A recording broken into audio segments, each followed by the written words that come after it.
Shri Baijayant Panda ji. Sir, as I rise to speak on this issue of the Pakistani-sponsored terror attack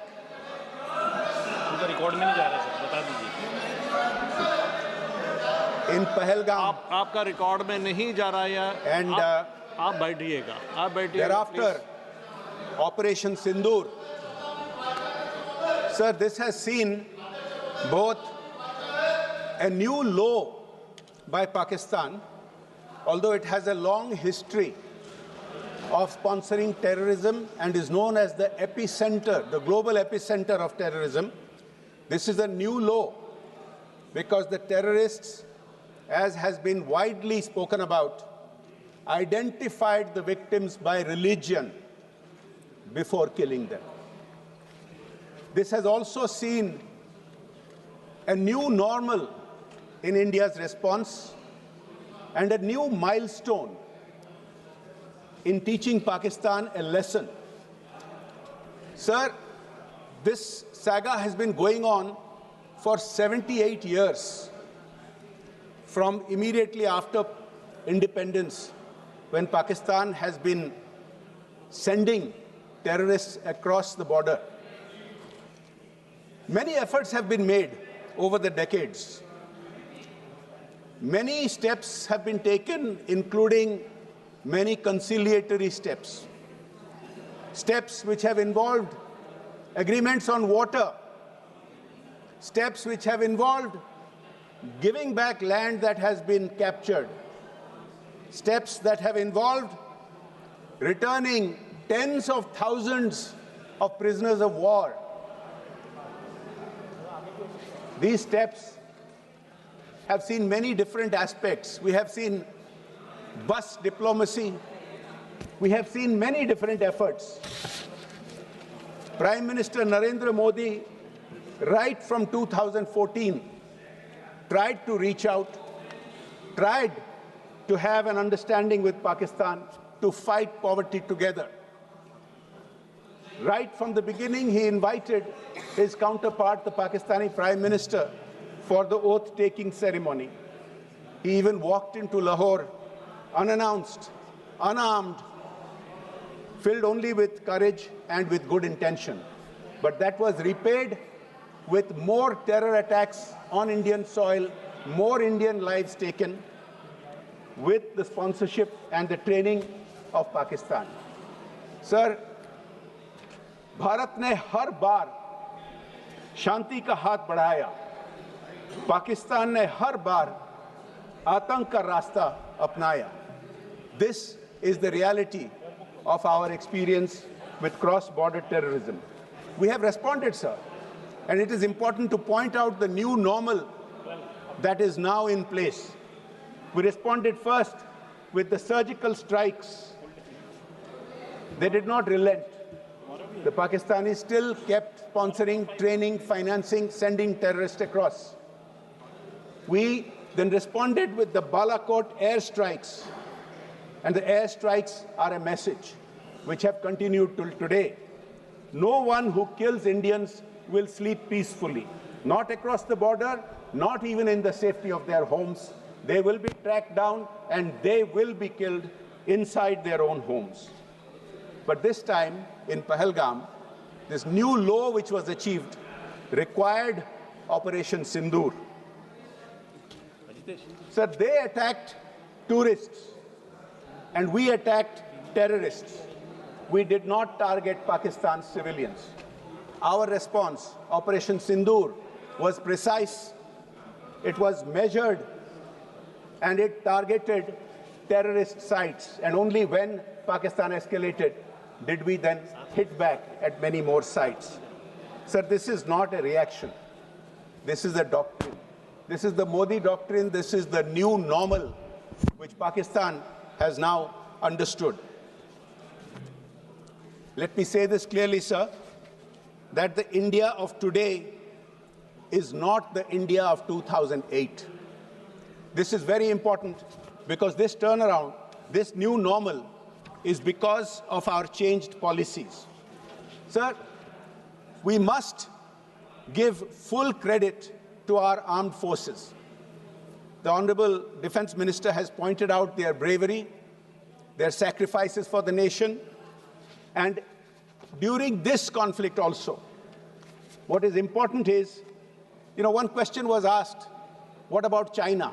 I have several things to say about China, but let me point out, when the Honorable Defense Minister said that the Indian Air Force bypassed and jammed air defense systems of Pakistan in 22 minutes, those were Chinese-supplied air defense systems that were neutralized in just 22 minutes. Sir, what is not often talked about, one thing we must, of course, acknowledge is that the entire country stood united on Operation Sindur. I'm glad that even some friends across the aisle, across the other benches today, reiterated that. But sometimes some honorable members have not been beneath taking this issue into domestic politics. I will come into that. One of the aspects that did not get talked about is that in this operation, where 11 air bases of a nuclear-armed country was hit. This is perhaps a first.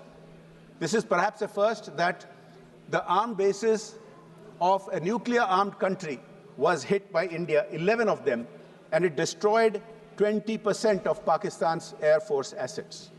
This is something that is worth remembering.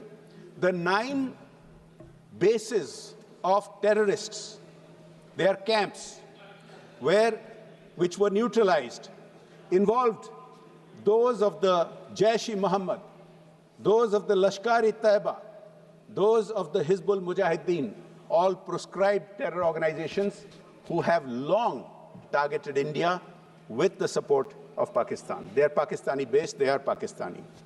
Sir, we have talked about more than 100 terrorists being eliminated in Operation Sindur's hit on Pakistan. It is also important to point out that at least 5 of them were very infamous names known around the world. Names like Mudassar Khadian Khan, senior operator of LET. This is the person who was given a guard of honor by the Pakistani military. Khalid alias Abu Akasha, another Lashkar-e-Taiba commander. Muhammad Yusuf Azhar, wanted in the IC-814 hijack terror attack. Hafiz Muhammad Jamil, brother-in-law of Maulana Masood Azhar, and Muhammad Hassan Khan, Jaish-e-Mohammed commander. These are very significant names. These are very significant achievements in eliminating these terrorists. On the other hand, Pakistan's attempt to retaliate failed. And it pains me that friends in the opposition who have questioned India, who have questioned the successes achieved by the Indian armed forces, haven't pointed out these failures of Pakistan, nor have they asked these questions of Pakistan. Sir, Pakistan attacked Jammu University. It attacked the UN field station in Kashmir. These were neutralized, as the Honorable Defense Minister pointed out, by the UAS Unmanned Aerial System Grid. India's actions were purely to counter terrorism and hit terrorists, decoupling the issue from any other disputes. Sir,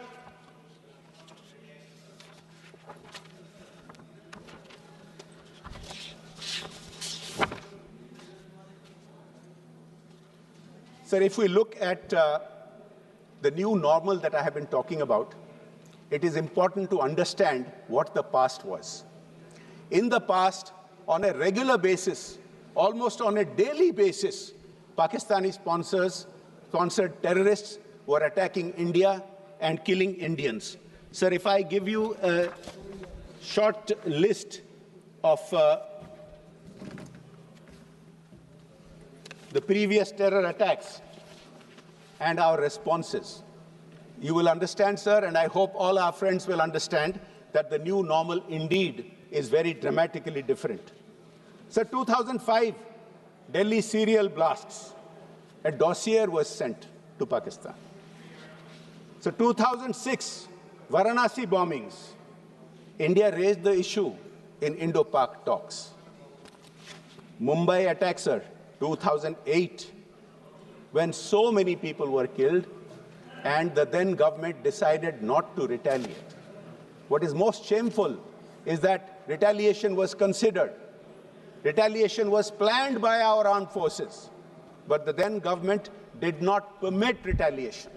It is on record that the then senior-most officials of the government, whether it was the Foreign Secretary, whether it was the then NSA, took a decision not to hit back at Pakistan. This is what is really shocking, sir. 2006, Mumbai terror bombings. Sir, it is also important to point out that after the Mumbai attacks, 7 months after that, the then Prime Minister met the Pakistani president on the sidelines of the SCO summit in Russia and decided that India and Pakistan would continue dialogue. So we kept appeasing them. Our governments of the day over decades kept appeasing them, putting no pressure on them to stop their terror funding, terror organizing. Sir, in 2006, 2 months after the Mumbai train bombings, the then Prime Minister met Pakistani President Musharraf on the sidelines of the NAM summit in Havana and again agreed to maintain the peace process. So that so-called peace process was no peace process at all. It was only peaceful for Pakistan. Indians in large numbers were sacrificed. India was attacked repeatedly, and large numbers of Indians were harmed and killed. Sir, worst of all, in 2009, within 8 months of the Mumbai terror attack, the then Prime Minister met his Pakistani counterpart at Sharm el-Sheikh in Egypt and agreed to again continue the cooperation with Pakistan. This for a country that for 78 years has been attacking India ceaselessly. Our approach in the past was only to cooperate, only to talk, not to retaliate, not to teach them a lesson. Sir, the worst part of this at Sharm el-Sheikh was a reference to Balochistan, which can be interpreted as if India and Pakistan are equated, as if India does similar things to Pakistan, whereas the issues are entirely different. There are no terror camps in India training terrorists and sending them to Balochistan. There is no equation at all. There is no comparison at all. And yet, our government of the day had no compunction in granting such a hyphenation with Pakistan. Sir, this can go on and on. There are many, many different such examples, and I will come to some of them.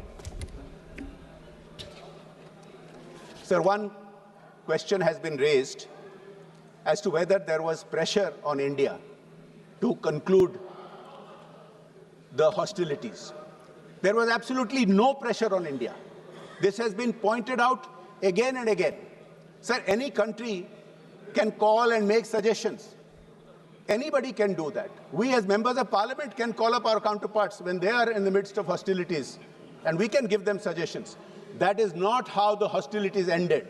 Sir, India has pointed out very, very clearly that this is a bilateral issue, and we have no intention of escalating. We would stop hostilities if Pakistan requested. And until and unless Pakistan directly requested India, we did not stop the hostilities.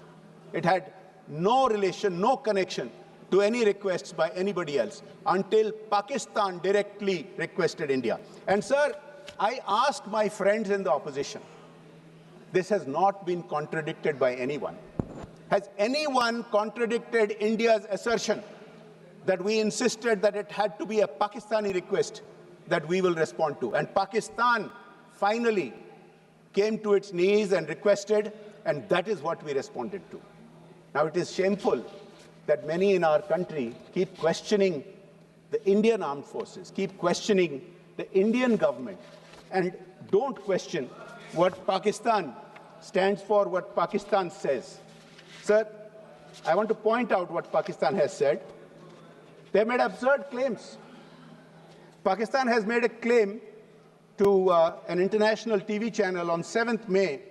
Pakistan's IB minister, Ataullah Tarar, said there are no terrorist camps in Pakistan. Have any of our friends in the opposition questioned that? Many of them have been quoted repeatedly in international media. Have any of them questioned that?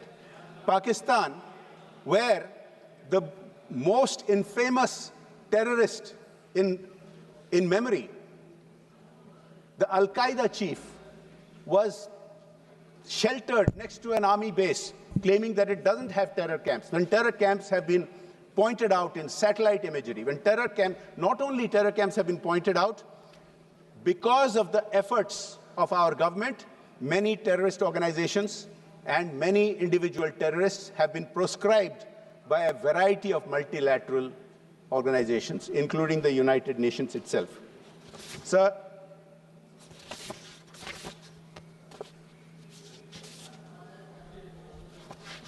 I would like to point out that when the Honorable Congress member from Assam talked about certain things, I think it does deserve a response.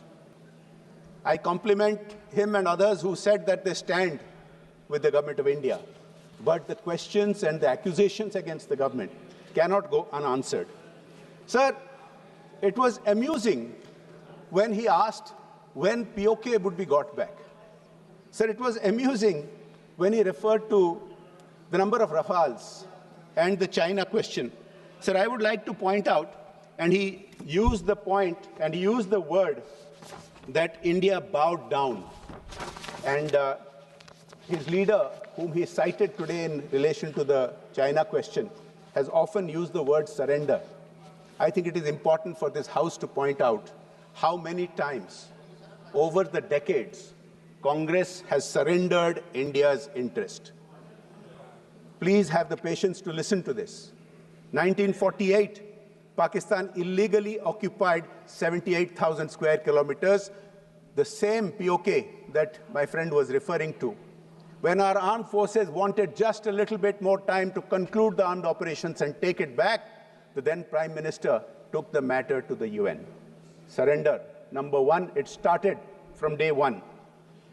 1949, Congress ignored the Kabah Valley, which was leased to Burma by UK. Manipur had received rent until 1949. Congress did nothing about it, surrendered that. Surrender number two.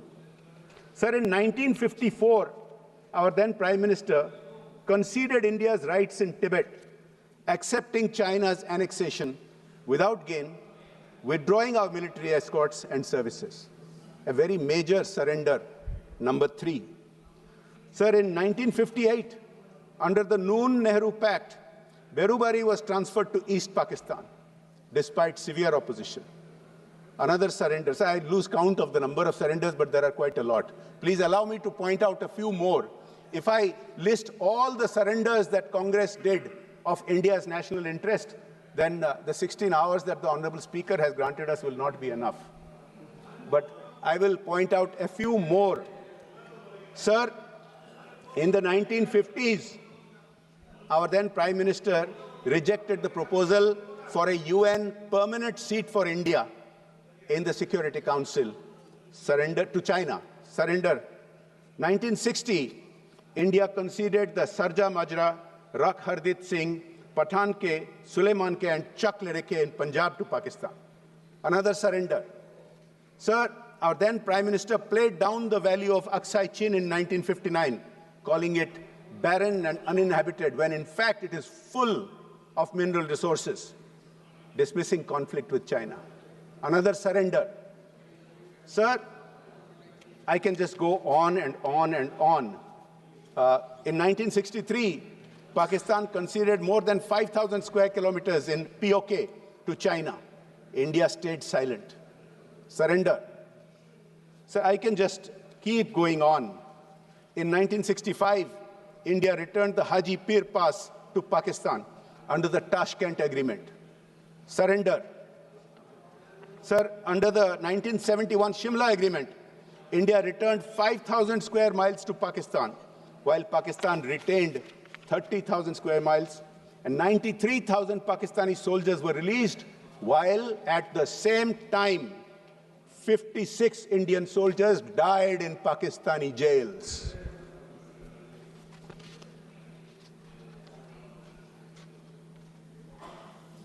There are so many other surrenders, sir. If I keep listing all the surrenders, then, as I said, the whole time will be taken up. Sir, I can tell you that there are many, many more surrenders that the Congress party did of Indian interest.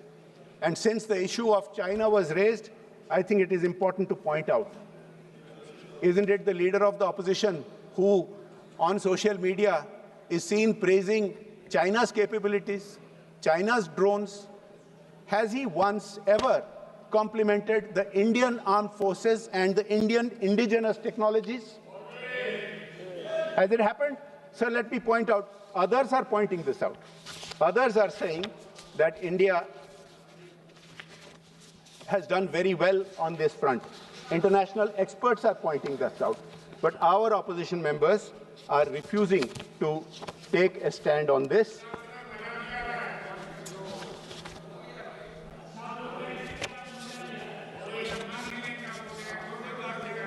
नहीं, मजा कैसे लगेगा? मजा कैसे लगेगा? क्योंकि ये बहुत कठिन बातें हैं. देखिए, ये तो मिर्ची है, कहाँ से अच्छा लगेगा? Yes, Kachatibu, Ran of Kutch, there are many others.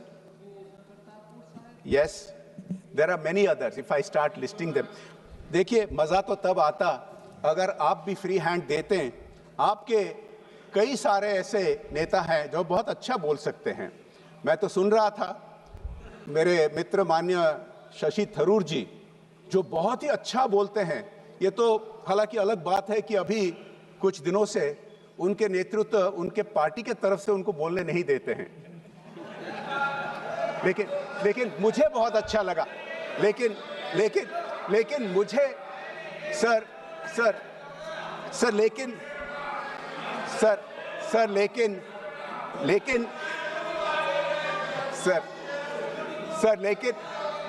सुन तो लीजिए सर. लेकिन मुझे बहुत अच्छा लगा कि उनको देश के हित में बोलने के लिए कोई रोक नहीं सका. मजा तो उसमें आता है. Point to be noted. Sir, I would request my friends on the other side that before they raise issues about China, they must, and they talk about candor, they must speak with candor about any MOUs that they might have with the Chinese ruling party. Does the Indian public not have a right to know what is the understanding that the Congress party has with the Chinese Communist Party? Does it not raise questions when they keep raising points and rebuttals and issues which are constantly aimed against the Indian armed forces, which are constantly aimed against the government of India? But as I said, in so many appearances before global media, I have not seen them raise questions about China other than praising China's technology and drones. I have not seen them questioning Pakistan for all the absurd and false claims that it makes. Sir, I said earlier that globally experts are recognizing India's indigenous capacities. I just point out two experts, sir, and then I'll start coming to my conclusion. Sir, John Spencer, who's the chair of Modern War Institute in the US last year in 2024, he said, "Make in India has transformed the country's defense landscape. From meeting 32% of the Army's ammunition needs domestically in 2014, in 2024, India meets 88% of its ammunition needs domestically." Sir, another expert, Tom Cooper, who is a military historian and an aviation analyst, says this right after Operation Sindur's attack on Pakistan. Quote, "The world knew about India's capability, but it had not been demonstrated before. And all of a sudden, within 24 hours, India showed that it can hit Pakistan hard." Unquote. Sir, the reality is, all the statistics that I have been citing about hitting Pakistani air bases, about hitting Pakistani terrorist sites, are all backed up. They are backed up by satellite imagery. They are backed up by recordings. Whereas the Pakistani claims against India are fake. They are fake news. They are propaganda. And sadly, some of our friends, while ostensibly standing with India, standing with the government, standing with the people of India on Operation Sindur, have fallen into supporting that narrative of Pakistan. Unsubstantiated claims against India, which I think ultimately the objective of the Pakistan narrative is to demoralize our forces. It is certainly not to encourage them for all these successes that they have had. Sir, as I come to the close of my speech, I would like to point out a few other things. One of the allegations that some friends in the opposition keep making is that our position is not supported around the world, that India doesn't have friends, that India has not made its message clear. Now, nothing could be further from the truth, sir. Let me point this out. Sir, post-Pahalgam, post-Operation Sindur, India has received 61 messages from heads of state, heads of government, and vice presidents. India has received 35 messages from foreign ministers. These are all in support. India has received 38 messages from members of various parliaments and former heads of state and government, leaders of opposition from various countries, and 43 messages from heads of various diplomatic missions. I would like to cite just a few of them, sir. The United States has made it very clear India has a sovereign right to combat terrorism. This is all post-Operation Sindur. France, quote, unwavering solidarity and stands firmly with India. Sir, Armenia, terrorism cannot be condoned and must be condemned. Countries have the right to defend themselves against terrorism. Russia, this brutal crime has no justification whatsoever, and its perpetrators will face a deserved punishment. United Kingdom, India has every right to be outraged by the Pahalgam killings. Saudi Arabia strongly denounced the terrorist attacks in Pahalgam, reaffirmed firm stance against terrorism and extremism. Sir, I can go on and on. I think one of my friends in the opposition mentioned that Iran, from whom we buy certain petro products, has not condemned it. So that's not true. Iran too the president of Iran directly called up our Prime Minister Modi ji and conveyed in the strongest words the support to India. Sir, multilateral agencies like BRICS and Quad and even the FATF have all condemned the Pahalgam attack. Nobody has condemned India's right to defend itself. Nobody has opposed it. That used to be the case in the past.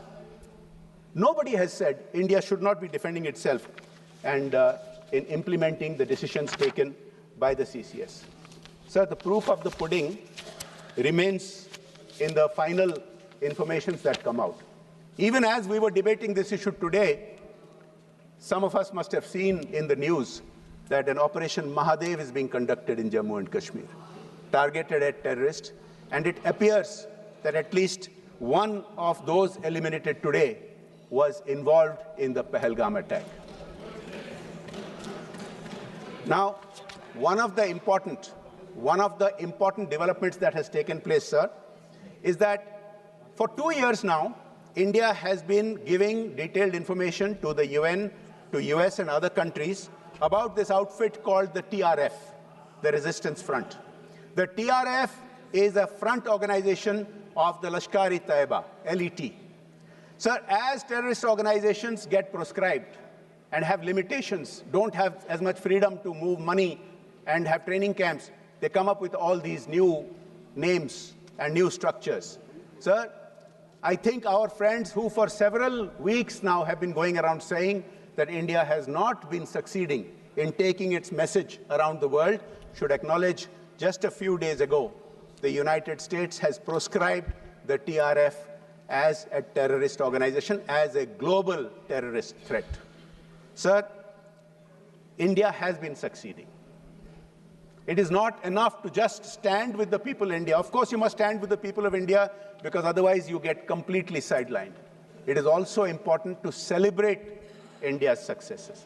It is also important to boost the morale of our armed forces, to boost the morale of our scientists and technologists who have developed these indigenous equipment and indigenous armaments.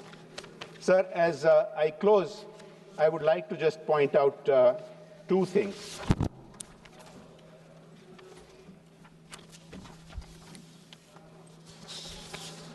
Sir, with your indulgence, I would like to paraphrase a line from a Hindi film of about 4 years ago.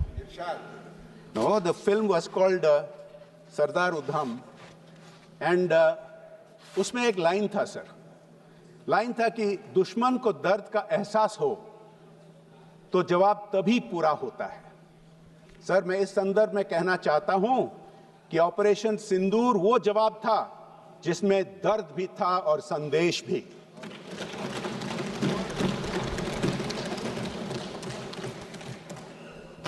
Sir, as I close, I would like to point out the following. Those who are still wanting to test Bharat's will, the willpower of the Indian government and the Indian people, will be in a very sorry situation. Sir, in concluding, I must also point out that when we sent out delegations, 7 delegations went out to different countries. I was part of one of them. And the experiences that we had was very clear. All these nations unequivocally understood and supported India's stance. All these nations reiterated India had a right to self-defense and to hit back against terror. Every one of them condemned the Pahalgam terror attack. And sir, I would like to make one point here. Sir, many of these countries have given their highest honors to Prime Minister Modi. I believe of the countries that we visited, more than 11 have given their highest honors. Sir, what is important is that these are not just personal honors for our Prime Minister. Of course, we are all personally proud that the Prime Minister of India has been given the highest civilian and military honors in so many different countries. We went to 4 countries in my group, to Saudi Arabia, to Kuwait, to Bahrain, to Algeria. 3 out of those 4 countries have given their highest honors. Sir, it is important for the nation. It is not just a personal recognition. It is important for the nation. We experienced, our group experienced, when we went, the impact that this has had, the impact of India's foreign policy of the Modi government has had on all these nations, and we perceived that strength and that support. In conclusion, sir, those who are still wanting to test India's will, let them know we are a people of peace, but we are not prisoners of it. Let them know we don't seek conflict, but we will not fear it. Let them know we never start fights, but we never lose them either. Jai Hind, Jai Bharat.